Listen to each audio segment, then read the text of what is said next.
hatiku Tuhan, untuk dengar firman-Mu.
Sujud menyembah-Mu Tuhan, masuk hadirat-Mu saat ini.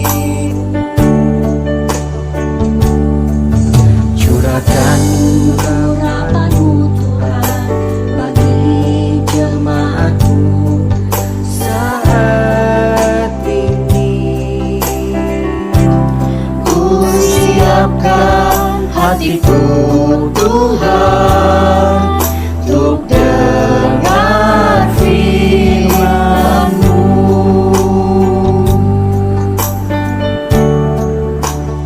Firman-Mu Tuhan tiada berubah.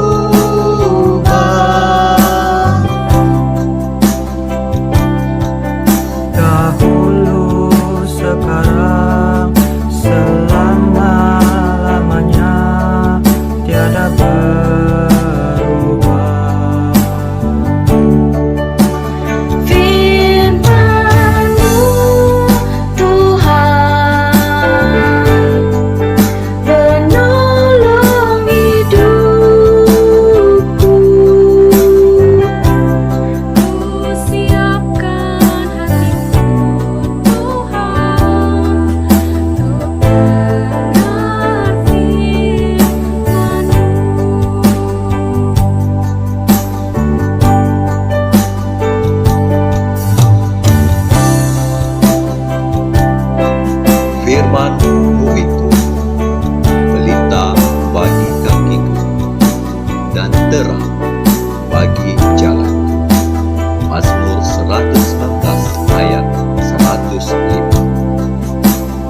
Itu saja kah bahasa mulut? Iya.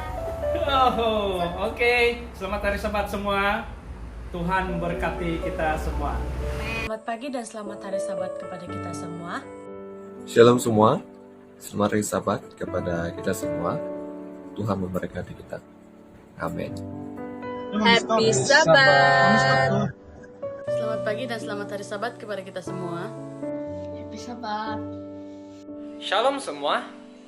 Saya ingin mengucapkan senang tadau kopi senangan Sabat dan Tuhan memberkati. Hello, Shalom dan Happy Sabat untuk kita semua. Happy Sabat. Happy Sabat. Halo, Shalom. Happy Sabat semua. Salam Sabat kepada Tito yang sana. Hai, Happy Sabat. Salam agape. Happy Sabat kepada kita semua. Hai, selamat hari Sabat. Salam damai di hari Sabat. Tuhan memberkati. Happy Sabat all. Selamat hari Sabat semua. Salam pada Sabat dari sana. Happy Sabat. Dalam Filipi 4 ayat 6 berkata, "Janganlah hendaknya kamu khawatir tentang apapun juga, tetapi nyatakanlah dalam segala hal keinginanmu kepada Allah dalam doa dan permohonan dengan ucapan syukur." Happy Sabat. Kepada semua anggota gereja di Gereja Puhus, selamat hari Sabat. Selamat hari Sabat. Terima kasih dengan ucapan selamat hari Sabat daripada teman-teman saudara seiman sebentar tadi. Puji Tuhan, selama 6 hari yang lalu dan Sabat ini kita dapat berpeluang sekali lagi menikmati perhentian yang kudus ini. Yesus cintakan kita semua. Yesus cintakan umat-umatnya dan Yesus cintakan anak-anaknya. Kita akan ke lagu pujian kanak-kanak yang mana Sabat ini sekali lagi Ivana dan juga Ivan daripada Gereja SD Lobo Manggatal akan membawakan lagu Yesus Cinta Anak-anak.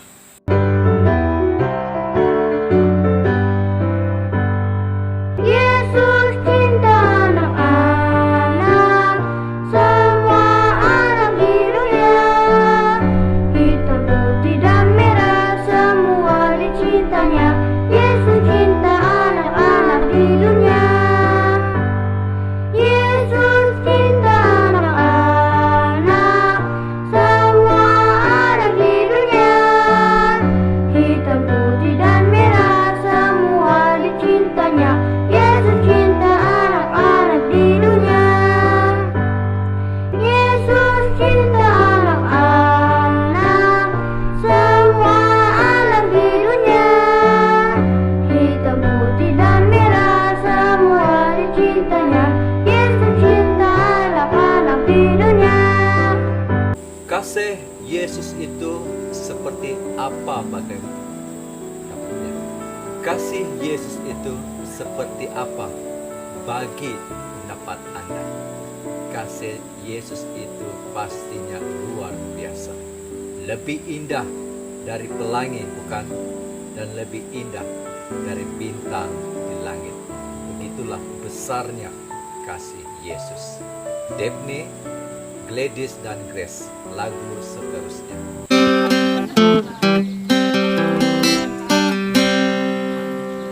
Kasih Yesus indah-indah, oh indah. Kasih Yesus indah-indah, oh indah. Lebih indah dari pelangi, lebih indah dari bintang di langit, lebih indah dari bunga di taman. Oh Yesusku,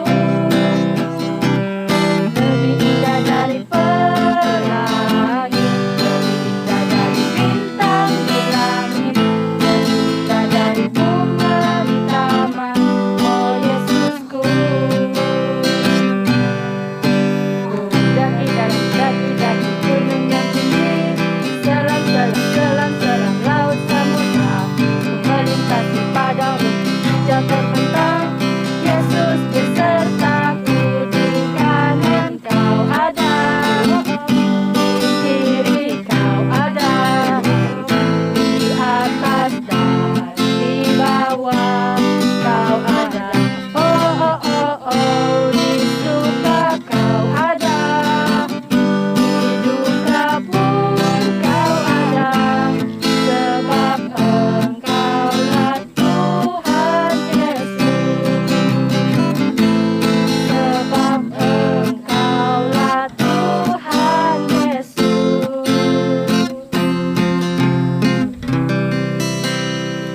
Saya pernah merasa lelah.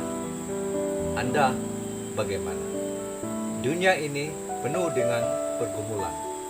Dan pergumulan ini kadang membuatkan kita lelah untuk berjuang. Tapi Tuhan kata, jangan lelah. Kita harus berjuang sampai Yesus datang. Silakan para belia, lelaki, jangan lelah.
Matius 6 ayat 26 diungkapkan dalam sebuah lagu, dan firman Tuhan ini adalah lagu pembuka kita pada Sabat ini.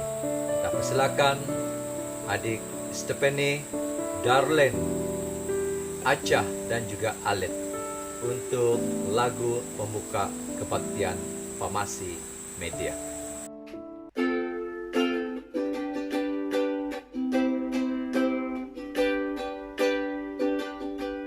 Pandanglah burung-burung di langit yang tidak menabur dan tidak menuai dan tidak mengumpulkan bekal dalam lumbung, namun diberi makan oleh Bapamu yang di surga. Bukankah kamu jauh melebihi burung-burung itu?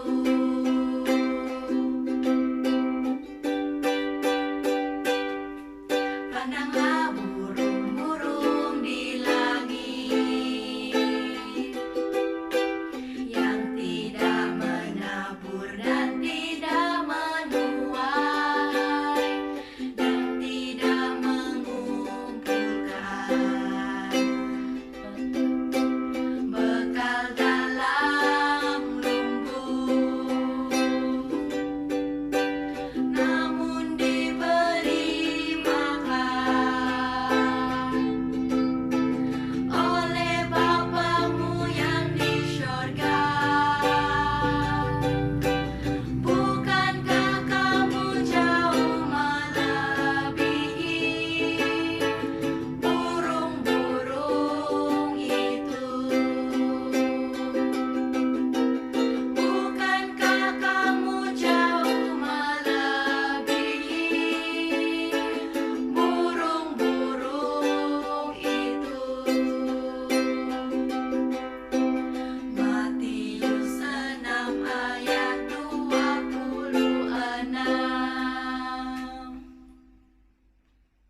Saudara dan saudari, saat ini mari kita bersatu di dalam doa. Mari berdoa. Tuhan di sorga, Tuhan yang kami sembah dalam setiap helai nafas kami Tuhan. Terima kasih Tuhan, Sabat-Mu ini telah Engkau berikan kepada kami. Dan pimpin kami Tuhan untuk menguduskan Sabat-Mu ini dengan apa yang kami ada, dengan lidah kami, dengan mata kami, dengan telinga kami Tuhan. Biarlah semuanya itu adalah memuji kemuliaan. Ampunilah segala dosa kami yang telah kami lakukan Tuhan, yang telah menyakiti hati-Mu Tuhan. Biarlah kami senantiasa layak di hadirat-Mu. Pimpin kami Tuhan, kami mau menang di dalam perlombaan iman kami. Kami mau menang dalam perjuangan iman kami. Biarlah kami diperkuatkan oleh-Mu ya Tuhan, supaya saatnya datang pencobaan kami pasti menang. Terima kasih Tuhan. Sertai kami di dalam kebaktian kami, walau di mana kami berada.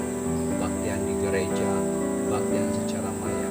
Kiranya semuanya itu akan menguatkan terus iman kerja kami kepada-Mu. Dalam nama Yesus kami berdoa. Amin. Saudara dan saudari, kita boleh menggunakan apa sahaja cara untuk mengabarkan firman Tuhan.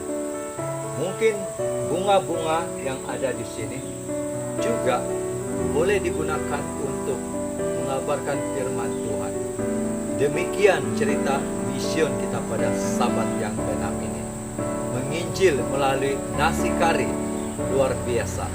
Bagaimana nasi kari itu boleh digunakan untuk mengabarkan Injil Tuhan. Mari kita jemput Cik Krisnida Daulis untuk menceritakan berita misi pada Sabat ini. Dipersilakan. Selamat hari Sabat dan selamat pagi untuk kita semua. Sabat ini saya akan membaca cerita mision yang bertajuk Menginjil melalui nasi kasih. Cerita ini mengenai si Jepun Sarah yang berusia 14 tahun. Menginjil melalui nasi kari, Sarah pergi ke gereja Advent di Jepun setiap Sabat. Dia bukanlah seorang Advent, keluarganya juga bukan Advent. Dia seorang pun di keluarganya sebagai orang Kristen. Alasan Sarah pergi ke gereja setiap Sabat adalah untuk makan di restoran anak-anak yang beroperasi di situ. Remaja berusia 14 tahun ini suka makan sushi, tetapi dia terutama menyukai hari Sabat ketika restorannya menyajikan nasi kari, yang merupakan hidangan populer di kalangan anak sekolah Jepun. Setelah makan siang, dia bergabung dengan anak-anak lain untuk mendengarkan cerita Alkitab, menyanyikan lagu, dan bermain permainan Alkitab. Sarah mulai datang ke gereja ketika dia berusia 6 tahun. Ibu tunggal mengirimnya ke gereja untuk mendapatkan makanan yang sehat. Jepun dipandang sebagai negara yang makmur. Sarah dan ibunya mungkin tidak tampak miskin, namun kebijakan ekonomi kerajaan dan pengaruh globalisasi telah menciptakan kesenjangan yang semakin besar terhadap mereka yang berkecukupan dan mereka yang tidak berkecukupan. Hasilnya bukanlah kemiskinan penuh, yaitu anak-anak mati kelaparan, melainkan kemiskinan relatif, yaitu anak-anak yang hidup jauh di bawah standar hidup rata-rata dan sangat dibezakan dari anak-anak yang tinggal di keluarga yang lebih kaya. 1 dari 7 anak Jepun kini hidup dalam keadaan seperti ini. Kemiskinan relatif telah sangat mengaruhi rumah orang tua tunggal seperti Ibu Sarah. Orang tua ini tidak mampu menyediakan makanan yang layak untuk anak-anak mereka atau mengirim mereka ke kegiatan setelah sekolah seperti pelajaran musik atau olahraga. Orang tua hanya memiliki sedikit waktu untuk membantu anak-anak mengerjakan pekerjaan rumah dan tidak ada uang tambahan untuk menyewa tutor seperti yang dilakukan oleh keluarga yang lebih kaya. Anggota gereja Advent hari ke-7 memperhatikan kemiskinan relatif di komuniti mereka dan mulai menyediakan makan siang percuma pada hari Sabat dan membimbing pada hari-hari lain dalam seminggu. Ketika pemerintah kota di Kashiwa, sebuah kota berpenduduk sekitar 410.000 orang di wilayah Tokyo yang lebih besar, memutuskan untuk menawarkan bantuan keuangan kepada organisasi yang memberi makan anak-anak miskin. Gereja mengajukan dan menerima bantuan berkelanjutan. 10 hingga 30 anak mulai secara teratur datang ke gereja setiap Sabat untuk makan siang yang sehat yang disajikan oleh anggota gereja dan relawan lainnya. Sarah malu ketika pertama kali tiba di gereja untuk makan siang dan bermain dengan anak-anak lain. Tetapi dia menyukai makanan dan aktiviti Alkitab. Dia menikmati perhatian yang diberikan anggota gereja kepadanya, dan dia kembali pada setiap hari Sabat. Seiring bertambahnya usia, dia mulai membantu memimpin program petang hari untuk anak-anak yang lebih kecil. Kemudian dia diundang ke perkemahan musim panas gereja. Di perkemahan itu dia memutuskan untuk memberikan hatinya kepada Yesus. Dia menyampaikan kabar itu kepada ibunya ketika dia kembali ke rumah. Tetapi ibunya tidak senang. Kamu harus menunggu sampai kamu cukup dewasa untuk membuat keputusan sendiri, kata ibunya. Itu berarti Sarah harus menunggu 4 tahun lagi untuk dapat dibaptis. Menurut peraturan di Jepun, seorang anak tidak dapat membuat keputusan seperti itu tanpa persetujuan orang tua sebelum berusia 18 tahun. Sarah berusia 14 tahun. Anggota gereja sedih ketika Sarah memberitahu mereka tentang tanggapan ibu. Tetapi mereka tidak terkejut. Itu ada reaksi khas dari seorang ibu di Jepun yang bukan Kristen. Tolong doakan Sarah, imannya, dan ibunya. Tolong doakan anak-anak lain yang makan, bermain, dan belajar tentang Yesus setiap Sabat di gereja Advent hari ke-7 Kashiwa. Pusat pengaruh perkotaan yang berusaha untuk membagikan kasih Yesus di Konferensi Jepun Timur. Terima kasih atas persembahan misi Anda yang membantu menyebarkan Injil dengan dan tanpa sushi atau nasi kari. Cerita ini diceritakan oleh Yasuke Miyamoto. Mari kita berdoa. Ya Allah Bapa kami yang berada di kerajaan sorga, terpujilah nama-Mu ya Tuhan. Ya Tuhan, terima kasih dengan penjagaan-Mu ya Tuhan. Terima kasih dengan cerita misi yang indah ini ya Tuhan. Biarlah ia akan menjadi makanan rohani yang menguatkan iman kami ya Tuhan. Ya Tuhan, ini saja doa kami ya Tuhan. Saya serahkan doa ini dalam nama Yesus Kristus yang telah menyelamatkan kami semua. Amin. Sebagai lagu pujian dan pembuka sebelum kita mendengar khotbah pada Sabat ini, kita akan persilakan Puan Feni Rining dan Onel Dusim untuk membawa kita di dalam lagu pujian LPMI. Dan seterusnya Puan Miss Kelly akan membawa kita dalam doa pembuka.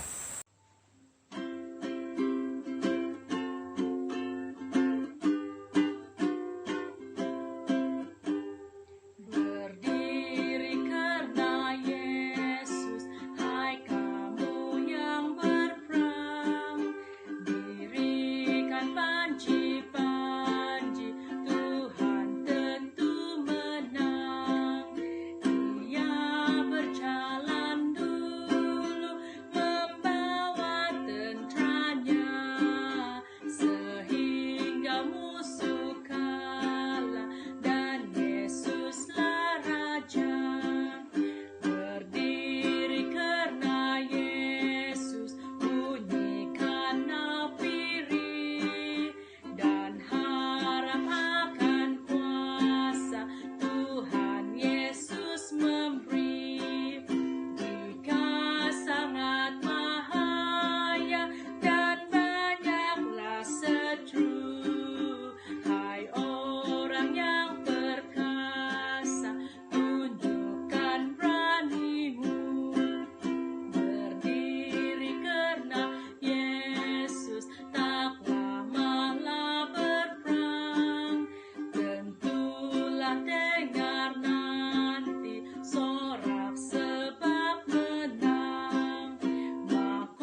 Bapa di surga penuh kuasa dan kemuliaan. Pada saat ini Bapa, kami mengucap syukur dan terima kasih karena Engkau sudah menyertai kami dan Engkau sudah memberkati kami sepanjang hari ini. Pada saat ini Bapa, kami menyediakan hati dan pikiran kami untuk mendengar khotbah yang akan disampaikan oleh hamba-Mu sebentar lagi. Kami mohon Bapa agar Engkau terus bersama-sama dengan kami, memberkati setiap media peralatan yang kami gunakan untuk melihat dan mendengar khotbah yang akan disampaikan. Kami mohon agar setiap firman yang disampaikan menjadi berkat bagi kami bersama-sama. Terima kasih Tuhan, Engkau sudah mendengar menjawab doa kami sesuai dengan perintah-Mu. Dalam nama Yesus Kristus kami berdoa. Amin. Sebelum pengkhotbah kita mengambil alih ruang rekaman kebaktian ini, kita akan terlebih dahulu mendengar lagu istimewa yang akan disampaikan oleh kumpulan Mel Chorus Gabungan Gereja Induk SD Puhus dan Cabang Sekolah Sabat Kibayo Bayo.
Sekarang tibalah saatnya kita akan mendengar firman Tuhan yang akan disampaikan melalui khotbah.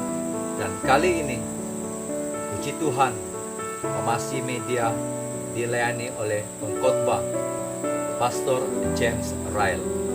Tanpa membuang masa, mari kita mendengar firman Tuhan yang disampaikan oleh Pastor James Ryle. Persilakan. Salam, salam sabat kepada kita semua. Dan khususnya pada sabat ini kita bersama anggota Gereja Puhus. Terima kasih jemputan ini. Tajuk pada khotbah malam sabat ini adalah semua umat percaya. Semua umat percaya. Kita lanjutkan Ibrani pasal 13 ayat 15. Sebab itu, marilah kita oleh Dia senantiasa mempersembahkan korban syukur kepada Allah, yaitu ucapan bibir yang memuliakan namanya. Di Ibrani 13 ayat 15 memberitahukan kita sentiasalah mempersembahkan korban syukur kepada Allah. Kita memuliakan namanya. Ya, dan penjelasan di sana, pujian dan syukur adalah kelayakan kudus yang patut diterima oleh Tuhan. Memang sangat-sangat layaklah Tuhan patut disembah dan dipuji. Itu bukanlah suatu pilihan, apakah kita mau atau tidak mau, tetapi merupakan suatu perintah. Ya, dalam satu perintah itu dalam waktu yang sama kita diberikan kebebasan. Sama ada kita mau terus memuji Tuhan, bersyukur, ataupun mau mengikut perintah Tuhan, itu adalah pilihan. Tetapi bagi orang yang benar, sangat layaklah Tuhan patut dipuji dan sangat layak kita syukuri kehidupan kita. Karena Tuhan senantiasa menjaga kehidupan kita masing-masing. Dikala kita senang maupun dikala kita keadaannya susah. Sebelum kita meneruskan pelajaran ini, saudara-saudari, saya senang untuk kita berdoa. Mari kita berdoa. Bapa Tuhan Allah di sorga, saat ini kami kembali kepadamu, memohon curahan Roh Kudus di atas kami, agar di hari Sabat yang indah ini kami diberkati, bahkan pelajaran ini kami dapat memahami, menerapkan dengan baik sekali atas bimbingan dari Roh Kudus sendiri. Terima kasih karena Engkau sudah memberkati pelajaran dalam nama Yesus. Amin. Kita lanjutkan. Terima kasih karena kita sudah berdoa dan masih lagi dapat berfokus khotbah pada Sabat ini. Nyonya French Jane Crosby, dia lahir di South Asia, New York pada 24 Maret. Nama bapaknya John Crosby dan bapaknya meninggal ketika dia berusia 6 bulan. Ibunya yang bernama Mercy Crosby dan nama neneknya bernama Eunice Crosby. Dan ibu dan nenek yang menjaganya sewaktu bapaknya sudah mendahului mereka. Di sini kita lihat waktu Nyonya French Jane ini berumur 6 minggu ataupun 1 bulan 2 minggu, dia terkena jangkitan dan matanya mengalami peradangan, agak sakit, mungkin juga boleh bengkak. Ya. Ketika dibawa ke dokter, terjadi kesilapan dalam perawatan, lalu membutakan matanya. Malang sekali. Nyonya French ini sudahlah bapaknya meninggal, dan waktu dia berumur 1 bulan lebih, dia terkena jangkitan, dan dokter pun membantu merawati pun ada kesilapan. Perawatan itu pun jadi masalah dia sehingga dia buta. Sewaktu masih bayi lagi. Ya, inilah cerita kehidupan dari Nyonya French Jane ini. Cerita seterusnya, dia adalah seorang penyair buta yang terkenal dari Amerika. Sebab dia terinspirasi untuk membuat syair. Ya, dia menulis lebih dari 8.000 syair. Ya, dia dikatakan sana 3.000 USD sama dengan 12.000 ringgit. Ya, ini tidak dijelaskan secara detail apakah satu syair itu terus dia dapat 12.000 gajinya ataupun 1 bulan dia dapat, ya, ataupun bagaimana, ya, tidak dikatakan sedetailnya. Tapi ya agak beruntung ya, dapat gaji seperti itu, ya, walaupun dia seorang buta, tapi dia berusaha untuk hidup. Satu ketika dia merasakan kesyukuran yang sangat bermakna dalam hidup dia. Dan dia menuliskan seperti ini, jika aku punya semua pilihan, aku akan tetap memilih untuk tetap buta. Karena ketika aku mati, wajah pertama yang akan kulihat adalah wajah juru selamatku. Wah, luar biasa Nyonya French ini. Kalau kita dibagi pilihan, apakah kita memilih untuk masih tetap buta? Ya, mungkin kebanyakan orang kalau dibagi mukjizat pasti kita mau ada kesembuhan supaya kita boleh melihat sejelasnya setiap hari siapa orang itu yang kita bergaul dan sebagainya. Tetapi berbeza dengan Nyonya French Jane. Dia katakan, kalau aku diberikan pilihan, aku akan tetap memilih untuk tetap buta. Karena ketika aku mati, wajah pertama yang akan kulihat dalam wajah juru selamatku.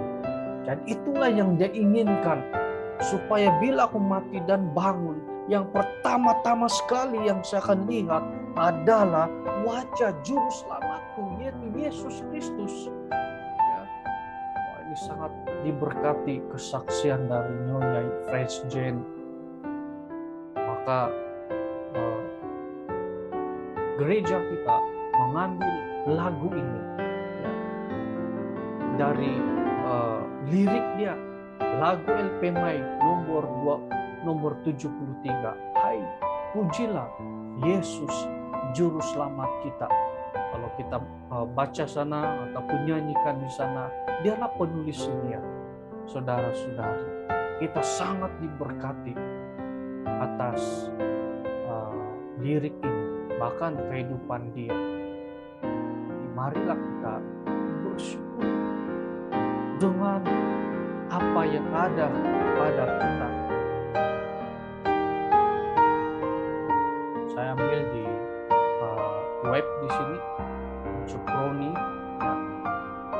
Ada kenyataan di sini yang saya suka. Ketika kamu mampu untuk selalu bersyukur atas apa yang telah kamu miliki, Tuhan akan memberikan kamu lebih. Wah, luar biasa sekali saudara-saudara. Ketika kamu mampu untuk selalu bersyukur setiap hari, setiap saat, setiap napas yang ada, Tuhan akan memberikan kamu lebih lagi apa yang kamu terima selama ini. Itulah kata-kata motivasi untuk selalu kita bersyukur. Dan tidak ada salahnya kalau kita selalu bersyukur apa yang kita ada, dan terlebih kita bersyukur kepada Tuhan karena Dia yang selalu menjaga kita, memelihara kita. Ya, puji Tuhan, sangat layak untuk disembah. Bagaimana pula dengan kelebihan bersyukur secara fisik dan mental? Ya, pertama, bersyukur dapat membuat seseorang lebih sabar. Wah, puji Tuhan. Jadi kalau ada orang-orang yang mungkin pindik sabar, panas sabaran, tetapi dengan adanya rasa bersyukur setiap hari, dia akan membantu yang pendek sabar jadi panjang sabar. Dia lebih sabar apapun keadaan berbanding sebelumnya karena dia selalu bersyukur. Wah, puji Tuhan. Kedua, bersyukur dapat memperbaiki hubungan antara suami istri, keluarga maupun anggota-anggota, dan juga mungkin yang bukan non-Adventist. Kita akan dapat memperbaiki hubungan itu karena kita selalu bersyukur dengan apa yang kita ada. Kita juga akan bersyukur, dan hal ketiga ini akan memperbaiki kepedulian diri. Mungkin sebelumnya kita tidak peduli dengan diri kita, entahlah apalah, ya. Tetapi dengan rasa bersyukur kita ada satu kerinduan untuk menjaga diri kita. Apabila kita menjaga diri, keterampilan kita pun bagus, sehingga orang pun melihat kita rasa aman, rasa sehat, dan mereka juga akan pasti diberkati. Ya, melihat keterampilan kita sebagai seorang Kristen. Jangan sampai pergi pekan, seluar pendek, selepas seluar pendek koyak-koyak, wah itu yang tidak boleh tuh. Ya mungkin tidak pas seluar pendek biasa kan pergi pasar dan sebagainya, tapi kalau sudah koyak, nah itu lain cerita itu. Ya, jadi dengan rasa syukur dia juga akan menjaga kepribadian dia, keterampilan dia. Keempat, bersyukur dapat membantu kita tidur lebih nyenyak daripada sebelumnya. Wah, sangat-sangat baik kalau kita terus bersyukur, rasa syukur. Dan ini yang saya alami sendiri, kalau saya kurang bersyukur maka susah mau tidur. Ya, diingat-ingat kenapa saya tidak dapat itu, kenapa saya tidak dapat ini, kenapa ada saja dan sebagainya.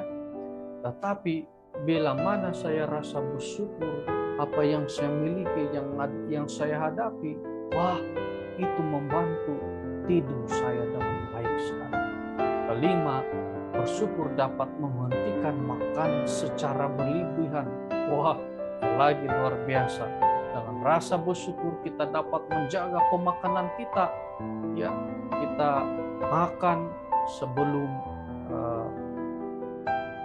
lapar, ya, dan kita berhenti sebelum kenyang. Itu yang akan kita jaga bila kita selalu bersyukur. Hebat sekali rasa bersyukur ini, saudara-saudara. Karena bersyukur dapat mengurangi tekanan dan akhir sekali. Ketujuh, dapat memberikan kebahagiaan kita bersama. Inilah kelebihan bersyukur secara fisik dan mental. Jadi tidak sangat-sangat salah. Tidak ada yang salah kalau kita selalu bersyukur di dalam kehidupan kita. Bagaimana untuk bersyukur? Ya, saudara-saudara, bagaimana kita untuk bersyukur? Kita tahu kelebihan bersyukur tadi secara fisikal dan mental. Dan sekarang bagaimana kita untuk bersyukur? Pertama, ketika beribadah. Ketika kita beribadah, kita perlu menghayati, merenung setiap lirik lagu pujian yang kita dengar dan lihat, lagu istimewa, doa pembuka, bahkan pelajaran yang didengar. Cermati, sebati makanan rohani itu sehingga kita rasa enak sekali makanan rohani yang kita dengar. Ya, jangan sampai suatu saat nanti ibadah ini menjadi rutin. Bila sudah menjadi rutin, kita tidak ada kerinduan untuk mendengar firman Tuhan sebaik-baiknya. Kita lihat telepon, padahal orang di sana berkhotbah, kita pandang kiri kanan, pikir lain. Bagaimana itu? Sebab kemungkinan sudah menjadi rutin dan tidak ada makna rohani sudah di dalam kebaktian. Sebab kemungkinan sudah jadi kebiasaan. Tapi kita di sini didorong sekali lagi.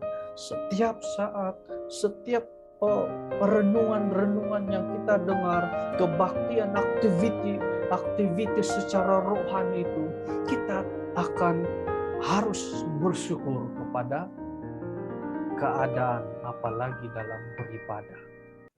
Dengan rasa keenakannya mendengar firman Tuhan, saya pasti kita akan diberkati. Kita akan diberikan satu suntikan untuk berfokus, menghayati firman Tuhan. Jangan sampai bila ditanya apa-apa tidak tahu. Jangan sampai dilihat coach bila ditanya dia tertidur. Ya, Kita tidak mau begitu, saudara-saudari. Apalagi ini keadaan yang waktu siang ini, tengah hari ini, kita harus nikmati ibadah yang ada. Jangan sampai suatu saat nanti kita buta ataupun tidak boleh dengar, ya, dan kita tidak boleh nampak. Apakah kita baru mau cari Tuhan dengan sungguh-sungguh? Oh tidak.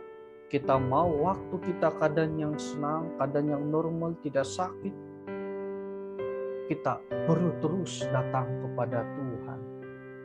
Jadi ingat, ketika beribadah, resapilah, sebatilah, sehingga kita rasa enak makanan rohani.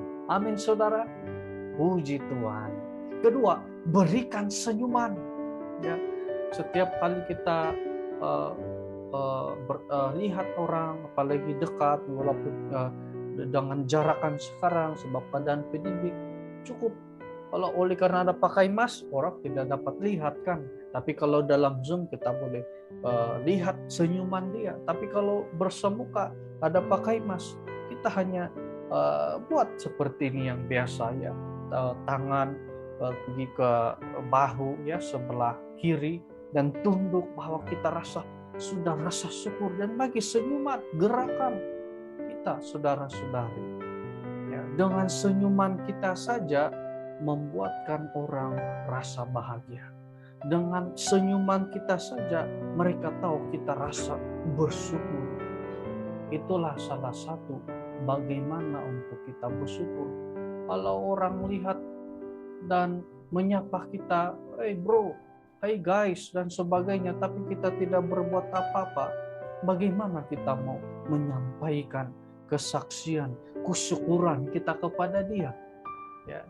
Dan juga kalau ada orang, kita sedang memandu dan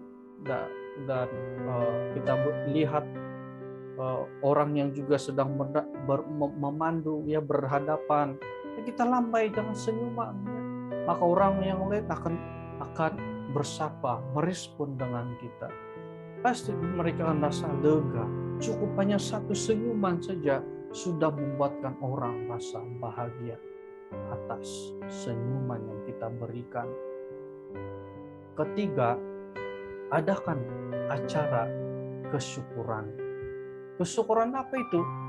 Kesyukurannya hari jadi, ya, hari jadi anak kita. Ya. Kesyukuran apa lagi yang kita harus lakukan untuk bersyukur? Yaitu anniversary suami istri. Berapa tahun sudah, terus setiap tahun berkembangkan percintaan itu, ya. Dan juga buat kesyukuran apa-apa saja program yang sudah kita capai, yang kita sudah lakukan, sudah usahakan, itu boleh kita adakan acara kesyukuran. Apa tujuan sebenarnya? Tujuan sebenarnya adakan acara kesyukuran adalah kita dengan ada acara kesyukuran kita kumpul orang-orang yang anggota kita, walaupun mungkin tidak banyak seperti dulu sebab keadaan pandemi, ya. Tetapi di sana adakan message firman Tuhan, maka di sana Tuhan ditinggikan. Dengan acara kesyukuran, jangan lupa Tuhan, jangan lupa untuk berdoa atas kesyukuran itu, maka nama Tuhan ditinggikan, saudara-saudari.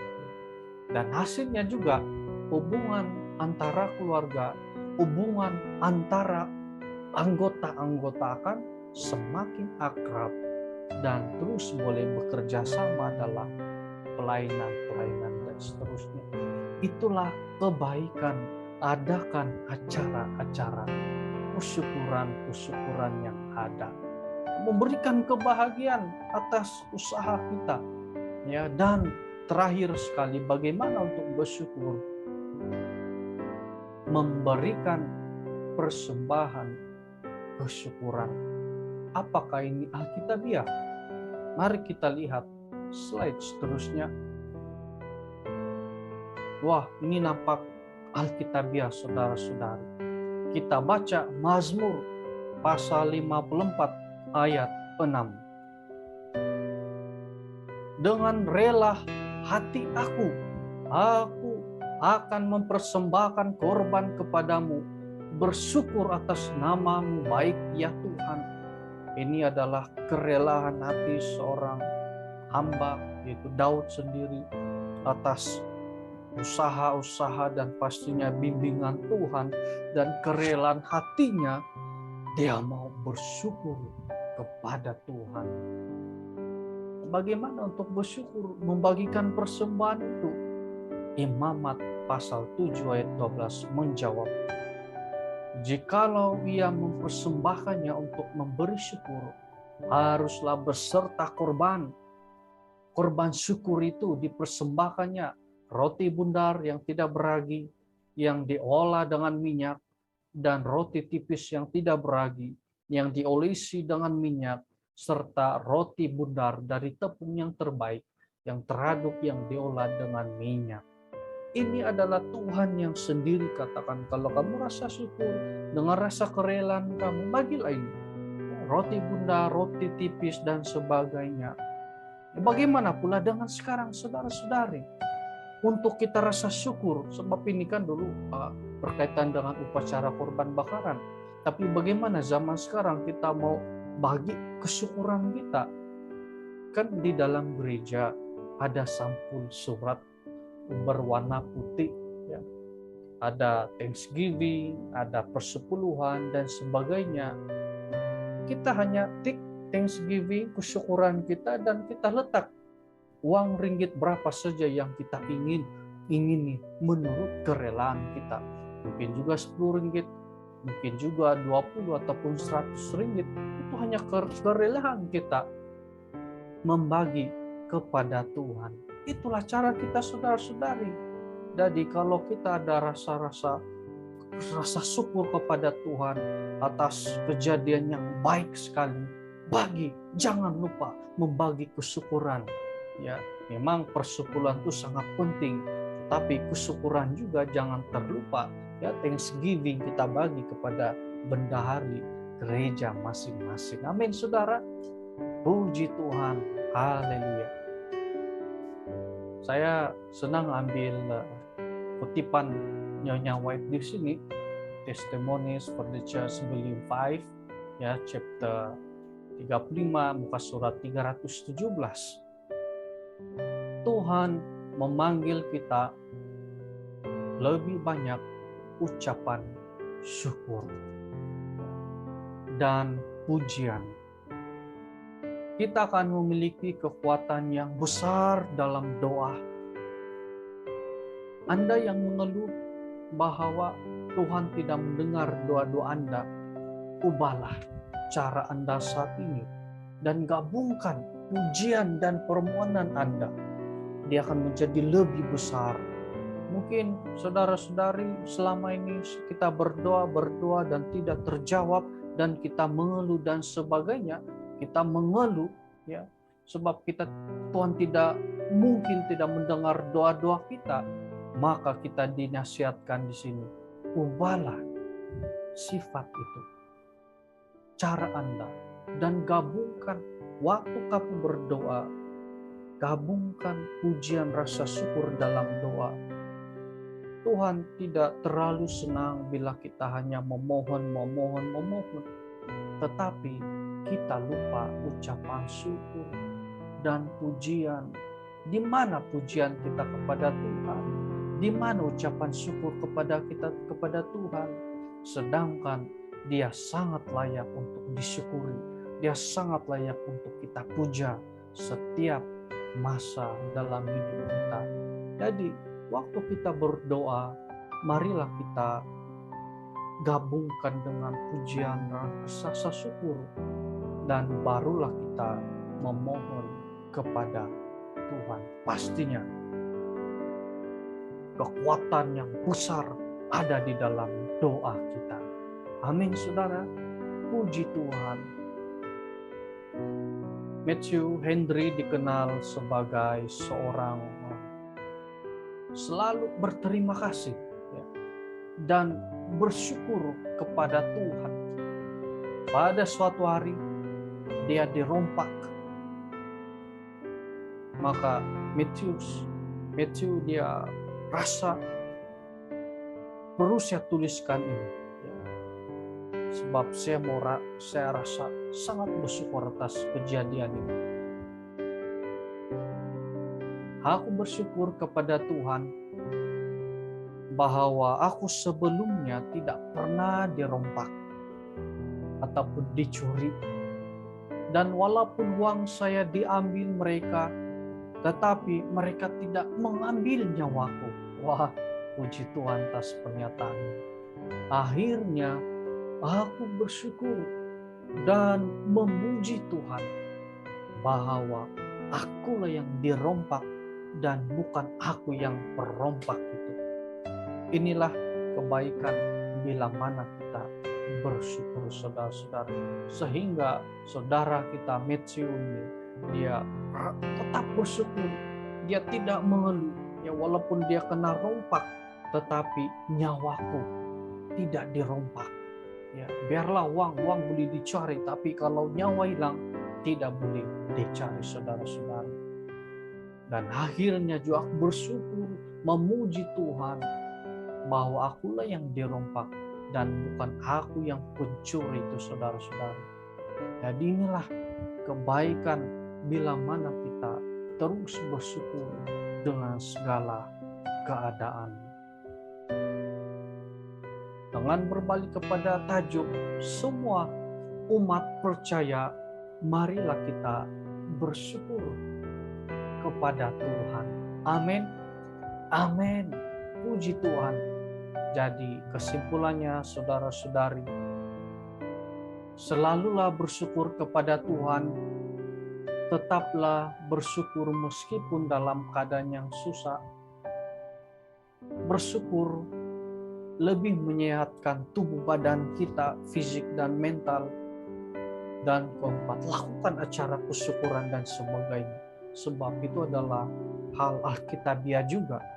Ya, dan kelima, bersyukur membawa kekuatan yang besar dalam doa kita. Kiranya Tuhan memberkati kita semua. Demikianlah tadi khotbah daripada Pastor James Ryle. Puji Tuhan, walaupun sudah lama tidak bersemuka dengan Pastor James Ryle secara muka dengan muka, namun secara maya Sabat ini kita sudah mendengar khotbah daripada Pastor James Ryle. Terima kasih kepada semua petugas, juga tetamu yang mengambil bahagian di dalam siaran Pamasi Media pada Sabat yang ke-6. Kami begitu berbesar hati dengan segala sumbangan saudara dan saudari sekalian.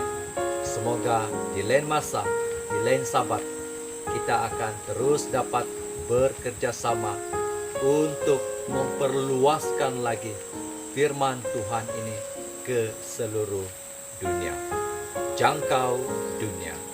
Dan saat ini saya menjemput lagu penutup daripada tetamu Gereja SD Lobo Manggatal, Saudara Marceli Loren, untuk lagu penutup.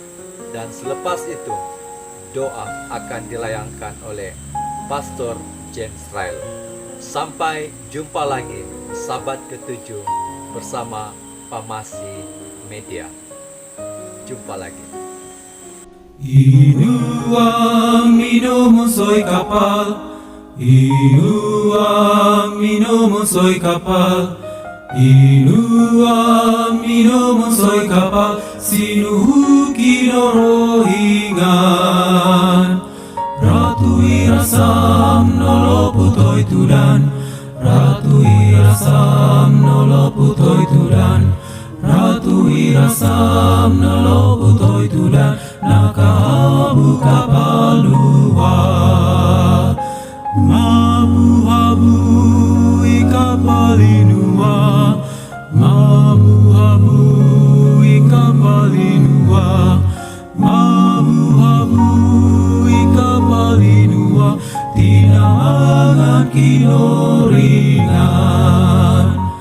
iloho iwarisinua, Posuang oyahai lo suang kapal Simbari nuak siu nakalambat kono Na salamat walu tulun Oi tompinai soro tokono Serita inuwa minum soy kapal Kada toko tanu baris nuwa Tumanut, tumanut, tumanut kinoro hingan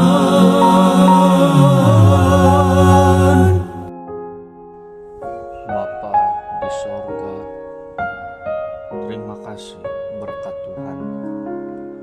Kami sudah mendengar firman Tuhan. Biarlah mengingatkan kami kembali betapa baiknya kami selalu bersyukur dengan apapun keadaan. Seperti Nyonya French Jane sudah bersyukur walaupun dalam keadaan yang buta, tetapi dia tetap bersyukur dengan keadaannya. Begitu juga dengan kami Tuhan. Kami percaya dengan keadaan kami sebagai